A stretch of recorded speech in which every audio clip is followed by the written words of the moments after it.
Alhamdulillahi Rabbil Alamin wa bihi nasta'in wa ba'd. Assalamu alaikum wa rahmatullahi wa barakatuh. So, meron lang katanungan ng iba sa ating mga kapatid patungkol sa pag ang isang tao po ba ay nagkasakit, sabihin natin na pinahintulutan sa kanya na hindi makapag-fasting o yung dalawang mag-asawa.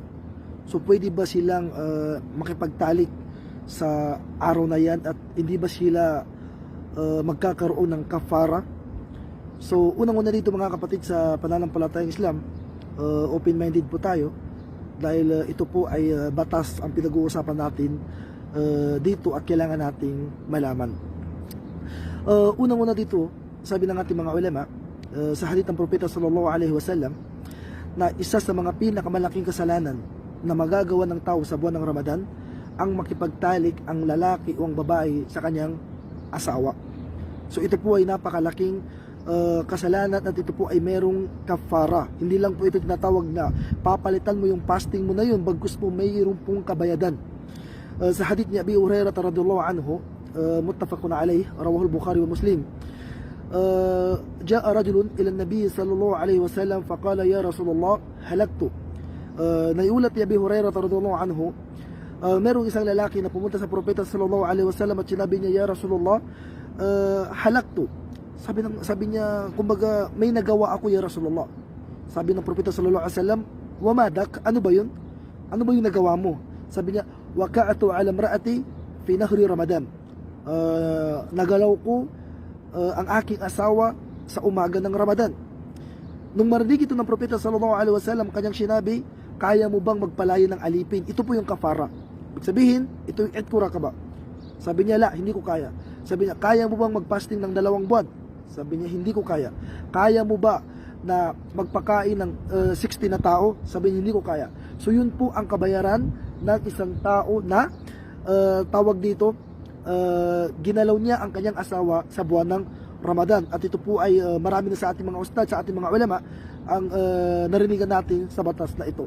So ngayon, ang katanungan ngayon, paano kung pinahintulutan sa atin na hindi makapag-fasting? Katulad ng yung 2 mag-asawa, misal, mayroong 2 mag-asawa galing Madina, ngayon pumunta sila sa Makkah para magsagawa ng Umrah. Ngayon nabanggit sa kitab na Sharhul Kabir sa Fiqh al-Maliki na ang taong musafir ay 2 po ang pagpipilian niya. Pwede po siyang mag-fasting at pwede po siyang hindi mag-fasting. Dahil sinabi ng Allah subhanahu wa ta'ala, man kana minkum maridan o ala safarin fa'iddatu min ayamin ukhar. Sino man ang taong may sakit at sino man ang taong nasa biyahe ay pwedeng sa ibang araw na lang siya mag-fasting. Ngayon, ang 2 mag-asawa na ito halimbawa pumunta sa Makkah para magsagawa ng Umrah. Ngayon, hindi sila nag-fasting dahil pinahintulutan ng ating mga ulama ang taong musafir na hindi po magsagawa ng fasting pero kailangan niya itong palitan. So ngayon, pwede ba siya makipagtalik sa kanyang asawa? Sabi ng ating mga ulama, opo, wala syai'a alayhi, at wala po siyang mababayadan. Bagkus, mapapalitan lang nila yung kanilang fasting na hindi napagpastingan. So wala pong kafara sa batas o sa nagawa nila na yun. Katulad din po ng halimbawa, ang babae, may sakit po na, yung sakit talaga na hindi niya kaya magpasting. Pati rin po yung lalaki, 2 sila. Ngayon, pinahintulutan sa kanila na hindi magpasting. Ngayon, pwede ba silang makipagtalik sa umaga ng Ramadan at hindi ba sila magkakaroon ng kafara? Opo, pwede po nilang gawin yun, pero kailangan nilang palitan yung fasting na hindi nila naisagawa. Pero halimbawa ngayon, ibang masala. Ngayon, kung ang lalaki po ang musafir, ngayon, ang lalaki po taga Madina, para example natin, gamitin lang sa Pilipinas. Ngayon po, ang lalaki po ngayon, nasa Cotabato, ang babae po ngayon, nasa Davao. Ngayon, pag nagbiyahe po ba yung lalaki papunta sa Davao? Ngayon siya, musafir po siya ngayon. So ngayon, yung asawa niya nasa Davao. Ngayon, pwede ba siya makipagtalik doon sa asawa niya dahil po siya po yung musafir? Hindi po. Hindi po. Bakit po? Dahil yung babae po, hindi siya musafir. Hindi po siya nag-travel. Ang sinasabi natin dito, kung yung 2 po, yung mag-asawa po ay pinahintulutan sa kanila na hindi makapagsagawa ng fasting. So yung babae at lalaki ngayon, pag nakipagtalik sila sa kanilang asawa at 2 silang mag-asawa ay pinahintulutan sa kanila na hindi makapagsagawa ng fasting, ay pwede pa sa kanilang ang pakikipagtalik sa buwan ng Ramadan na ito. Opo. Pero kailangan nilang palitan yung fasting nila na hindi nila naisagawa. Pangalawa, Pag ang babae po ay iniyaya ng kanyang asawa sa buwan ng Ramadan, ngayon musafir, nag-travel ang lalaki, o sabihin natin na may sakit ang lalaki, tapos yung babae kaya niya mag-fasting, hindi pinahintulutan sa kanya na hindi mag-fasting. Ngayon niyaya siya ng kanyang asawa, pwede ba niyang pahintulutan? Hindi po, hindi niya pwedeng pahintulutan. Pag pumayag ang babae po na yon magkakaroon ng kasalanan at makakabigay po siya ng kafara.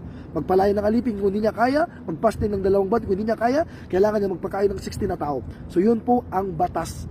Kanina sabi natin, pinahihintulutan lamang pag yung dalawa po ay pinahintulutan sa kanila na hindi makapagsagawa ng fasting, at ito po ang fatwa ng ating mga ulama nila Sheikh bin Baz at Sheikh Uthaymeen at iba pa sa kanila patungkol dito. Pero ulitin natin, pag kayo po ay nagpa-fasting na dalawa, haram at hindi po pwede na galawin ang inyong asawa sa buwan ng Ramadan. So dahil po napakalaking kasalanan, maliban na lamang sabi natin kung meron ka pong order ng syar'i para hindi makapagsagawa ng fasting. So pag nakipagtali ka sa asawa mo, dalawa kayo, meron kayong order ng syar'i na hindi nakapagsagawa ng fasting, so pwede nyo gawin yun dahil pwede kayong uminom at pwede kayong kumain. Ganun din po ang pakikipagtali, pero kailangan ninyo itong palitan pagkatapos ng buwan ng Ramadan. So akhiran, ulitin natin, hindi po pwede makipagtalik sa asawa, lalo na kung tayo po ay nagpa-fasting. So balikan na lang natin yung topic natin sa sauna dahil para maintindihan natin. Wa naktafi bihadal qadar. Assalamualaikum warahmatullahi wabarakatuh.